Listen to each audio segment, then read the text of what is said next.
नाजरीन अस्सलाम वालेकुम, मैं Mohammad Izhar Asian TV news में आप सभी का इस्तकबाल करते हैं। आइए देखते हैं 19 नवंबर की स्पीड न्यूज़।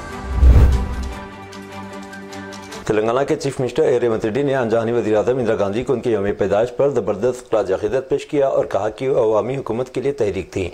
वज़ीर आला ने हिंदुस्तान की पहली और वाहिद खातून वज़ीर आज़म भारत रत्न इंदिरा गांधी की खिदमात को याद किया। उन्होंने कौमी यकजहती के दिन के मौके पर लोगों को मुबारकबाद दी जो इंदिरा गांधी की यौम पैदाइश की याद में मनाया जा रहा है।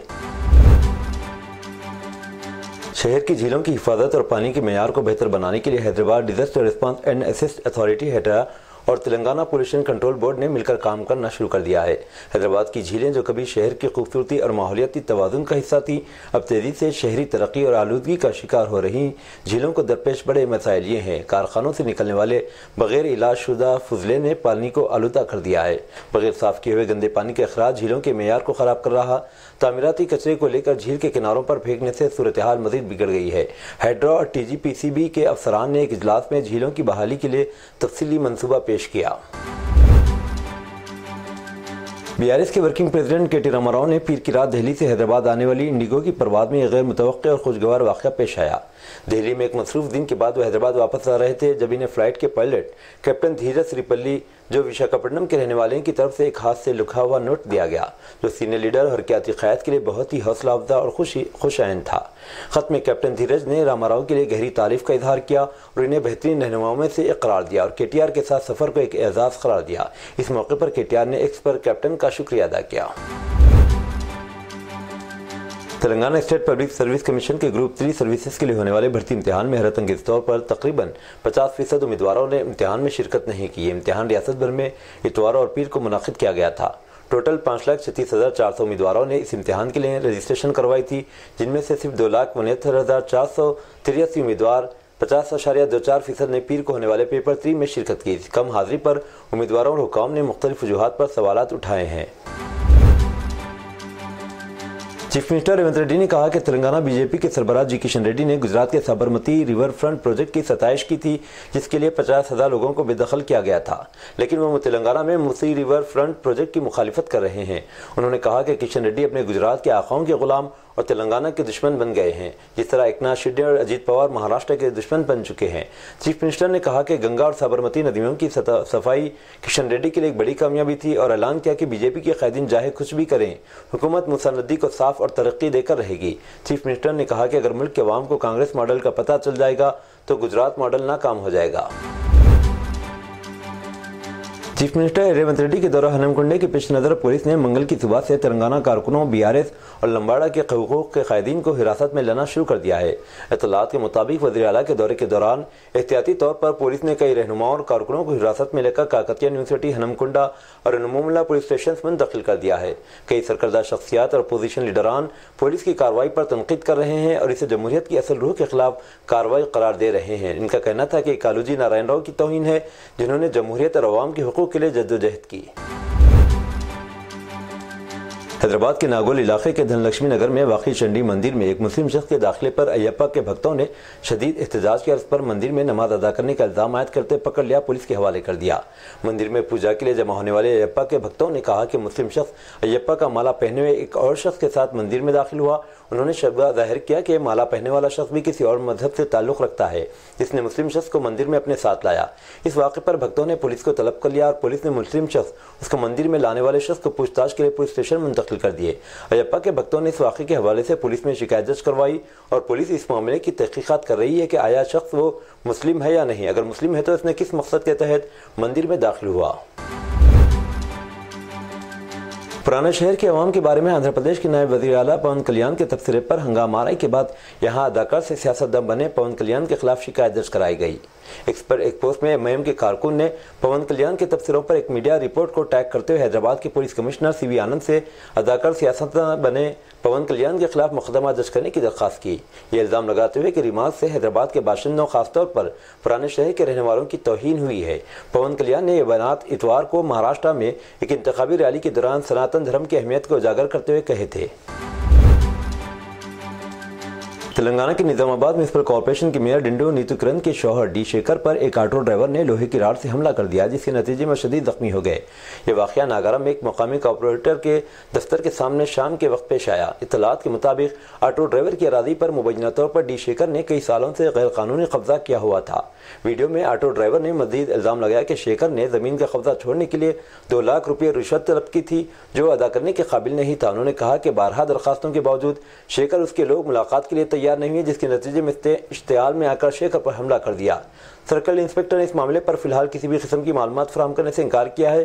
पुलिस वाक़े की तहकीकात कर रही है और हमलावर के इल्जामात की भी जाँच कर रही है।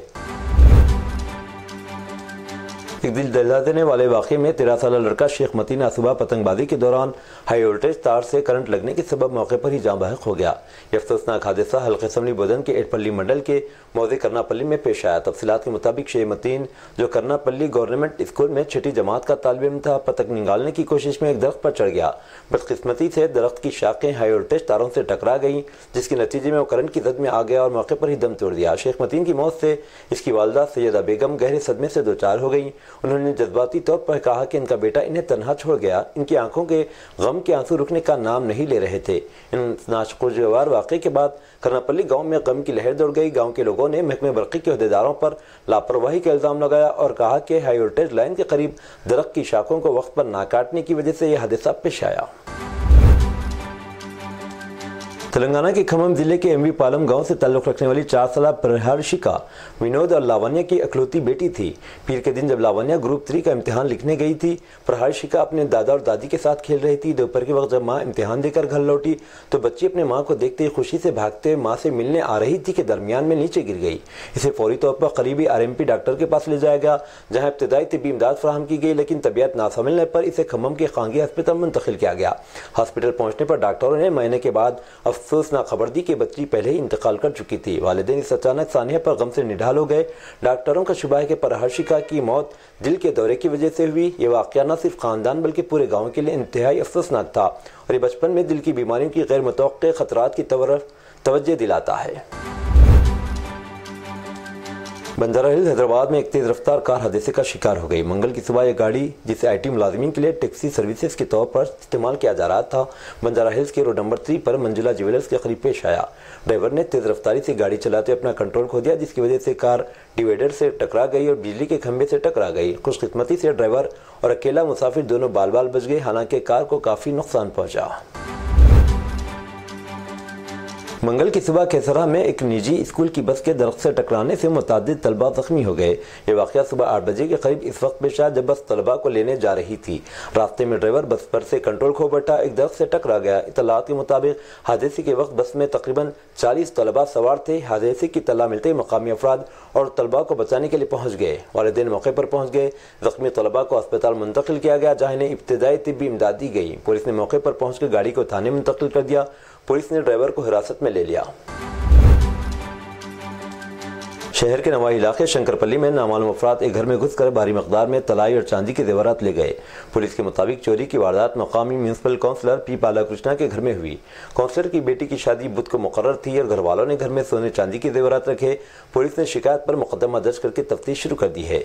सुराग टीमों और फिंगरप्रिंट्स के माहिरीन ने जाए वक़ूअ का दौरा किया और तफ्तीश जारी है।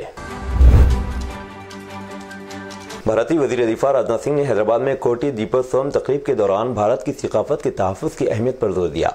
इनका कहना था कि मुल्क की सकाफती विरासत का तहफ़्फ़ुज़ इतना ही ज़रूरी जितना कि सरहदों की हिफाजत।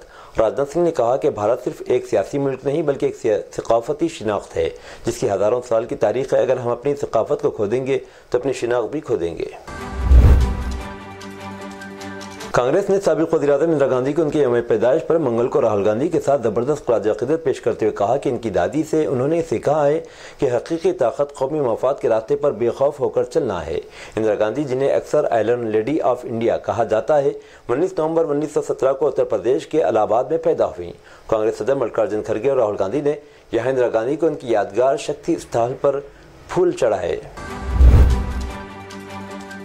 हुकूमत ने पार्लियामेंट के सरमाई इजलास से कबल 24 नवंबर को रिवायती कुल जमाती मीटिंग तलब की है। पार्लियामानी उमूर के वज़ीर किरण रिजिजू ने एक्स पर अपनी पोस्ट में कहा कि मीटिंग पार्लियामेंट के आइंदा सरमाई इजलास के पेश नज़र बुलाई गई। उन्होंने कहा है कि सरमाई इजलास 25 नवंबर से शुरू होकर 20 दिसंबर को ख़त्म होगा। इजलास का मकसद अपोजिशन जमातों को कानून साजी के एजेंडे के बारे में जानकारी देना और बहस के मौज़ूआत पर तबादला ख्याल करना है। इसके अलावा आइन की 75वीं सालगिरह के मौके पर पुराने पार्लियामेंट हाउस में संविधान सदन में एक प्रोग्राम का इनेकाद किया जाएगा। उत्तर प्रदेश की 9 असेंबली सीटों पर होने वाले ज़िमनी इंतखाबात से पहले समाजवादी पार्टी ने इलेक्शन कमीशन को खत लिखा है। एसपी ने खत में कहा है कि मुस्लिम खवातीन को वोटिंग के दौरान इनके बुर्क़े उतार कर चेक नहीं करना चाहिए, क्योंकि इससे वो खौफज़दा होती हैं और वोट डालने से शर्माती हैं। एसपी ने कमीशन से मुतालिबा किया है कि पुलिस और सिक्योरिटी फोर्सेस की जानिब से इख्तियारात के नाजायज़ इस्तेमाल को रोका जाए। एसपी का कहना है कि अगर मुस्लिम खवातीन बुर्का पहनकर पोलिंग बूथ पर आती हैं तो सिक्योरिटी फोर्सेस को मुदाखलत का हक नहीं होना चाहिए और अपनी शनाख्त साबित करने के लिए दीगर जायज़ तरीके इस्तेमाल कर सकती हैं। पार्टी ने भी कहा कि बुर्का हटाने से खवातीन की प्राइवेसी की खिलाफ वर्जी हो सकती है। महाराष्ट्र असेंबली इंतखाबात में सिर्फ एक दिन बाकी है और इंतखाबी माहौल में पुलिस की सरगर्मियां बढ़ गई हैं। पुणे में पुलिस ने एक ट्रक को रोका जिसमें भारी मकदार में प्रेशर कुकर लदे हुए थे। पुलिस को शुबा है कि यह ट्रक इंतखाबी सामान ले जाने या वोटरों को मुतासिर करने के लिए भेजा गया होगा। ट्रक के मायने के दौरान कई दीगर मशकूक अशिया भी बरामद हुई, जिनके हवाले से पुलिस ने अपनी तहकीकात तेज कर दी हैं। हुक्काम का कहना है कि मामला इंतखाबी धांधली से मुताल्लिक हो सकता है और जल्द ही मुलजिमान के खिलाफ सख्त कार्रवाई करेंगे। इस पेशरफ ने इंतखाबी अमल की शफाफियत पर सवालात उठाए और महकमे पुलिस को चौकन्ना कर दिया है। छत्तीसगढ़ के जशपुर जिले के कोडबा इलाके में एक शख्स ने अपनी बीवी और सास को लाठी से मारकर बेदर्दी से कत्ल कर दिया और मौके से फरार हो गया। इत्तला मिलने पर पुलिस ने मौके पर पहुंचकर लाश कब्जे में ले ली। मालूमात के मुताबिक पीर की शाम तकरीबन 6 बजे मुलजिम खेर सागर यादव ने शराब के नशे में अपनी बीवी रोशनी बाई 26 साल और सास जगरमनी यादव 50 साल का बेदर्दी से कत्ल कर दिया। पुलिस ने मौके पर पहुंचकर मामले की तफ्तीश शुरू कर दी है। बिहार में सारण जिले के अक्कलपुर थाने इलाके में एक फाइनेंस कंपनी के मुलाजिम को गोली मारकर हलाक कर दिया गया। पुलिस राय ने मंगल को यहां बताया कि जिले के पलजाना थाना इलाके के गंगाजल गांव के रहने वाले सुरेश सिंह का बेटा अजय कुमार सिंह 30 साल पटना में एक फाइनेंस कंपनी में काम करता था। कल रात वो घर वापस जा रहा, मुजरिमों ने इसे गोली मारकर हलाक कर दिया। जराये ने बताया कि वाक़े की इत्तला मिलने के बाद पुलिस ने मौके पर पहुंचकर लाश को पोस्टमार्टम के लिए सदर अस्पताल छिपरा भेज दिया और पुलिस ने इस मामले में FIR दर्ज करके तफ्तीश शुरू कर दी है। दिल्ली NCR की खराब हवा न सिर्फ यहाँ के लोगों की मुश्किलात में इजाफा कर रही बल्कि बैनुल-अक़वामी सतह पर हिंदुस्तान के लिए शर्मिंदगी का बात बन रही है। दूसरे ममालिक ने इस पर बहस शुरू कर दी है। ऐसा ही मंजर अज़रबैजान के दारुल हुकूमत बाको में मुनाकिदा माहौलियात के हवाले से मुनाकिदा COP29 सरबराही इजलास में देखने को मिला। इस कॉन्फ्रेंस में दिल्ली के लगातार बढ़ते हुए फ़िज़ाई मेयार के इंडेक्स पर काफ़ी बहस हुई। माहिरीन ने फ़िज़ाई आलूदगी से सेहत को लाहिक खतरात के बारे में खबरदार किया और फौरी आलमी कार्रवाई का मुतालबा किया। मौसमियाती रुझानात की डायरेक्टर आरती खोसला ने कहा कि दिल्ली का AQI का खतरनाक सतह पर पहुंच गया है। वज़ीर-ए-आज़म नरेंद्र मोदी ने G20 सरबराही इजलास के मौके पर इंडोनेशिया, पुर्तगाल, नॉर्वे, इटली और फ्रांस और बरतानिया के रहनुमाओं के साथ दोतरफा मीटिंग की और हिंदुस्तान के साथ इन ममालिक के बाहमी ताउन को बढ़ाने के इक़दाम पर तबादला ख्याल किया। वज़ारत ख़ारजा ने इत्तला दी। मोदी ने इंडोनेशिया के सदर अब्बुओ सुबियांतो से मुलाकात की और इन हिंदुस्तान के मुकम्मल ताउन की यकीन दहानी करवाई। दोनों रहनुमाओं ने मौजूदा शोबों में Hindustan Indonesia Jama strategic partnership को मज़ीद मजबूत बनाने के साथ साथ इसे नए शोबों को वसात देने के लिए मिलकर काम करने के तरीक़ों पर तबादला ख्याल किया। इक्वाडोर ने जनूबी अमरीकी मुल्क में जंगलात में लगी आग, पानी की किल्लत और खुशहाली से निमटने के लिए 60 दिन की कौमी इमरजेंसी का ऐलान किया है। वज़ीर तवानाई अनीस मंजानो ने पीर को इत्तला दी। रिलीज में कहा गया कि नेशनल रिस्क मैनेजमेंट सेक्रेटरीट ने दोनों सूबों में फायर फाइटर्स के काम में मदद के लिए वसाइल के तालमेल की रहनुमाई कर रहा है। उन्होंने कहा कि शदीद खुशहाली ने इक्वाडोर को तवानाई के एक बड़े बहरान में डाल दिया है, जिसकी वजह से हुकूमत सितंबर तक बिजली की बड़े पैमाने पर कटौतियों का ऐलान करने पर मजबूर है। पाकिस्तान में मुनाकिद होने वाली ICC चैंपियंस ट्रॉफी 2025 में 100 से भी कम दिन बाकी हैं। टूर्नामेंट की तारीखें और फिक्सचर गैर एलानिया है, जिससे इवेंट के इर्द गिर्द बढ़ती हुई गैर यकीनी सूरत हाल में इजाफा हो गया है। ताहम ज़राए ने इंकशाफ किया है कि हिंदुस्तान के खदशात को दूर करने के लिए पाकिस्तान क्रिकेट बोर्ड PCB के साथ जारी बातचीत के बाद ICC इस हफ्ते के आखिर तक शेड्यूल की हतमी शक्ल देने और उसका ऐलान करने का इम्कान है। ये थी नाज़रीन आज की स्पीड न्यूज़। दीजिए इजाज़त, मोहम्मद इजहार को। मिलते हैं अगले स्पीड न्यूज़ में। तब तक के लिए हमारे चैनल एशियन टीवी न्यूज़ को लाइक, शेयर और सब्सक्राइब करना ना भूलें। अल्लाह हाफिज़।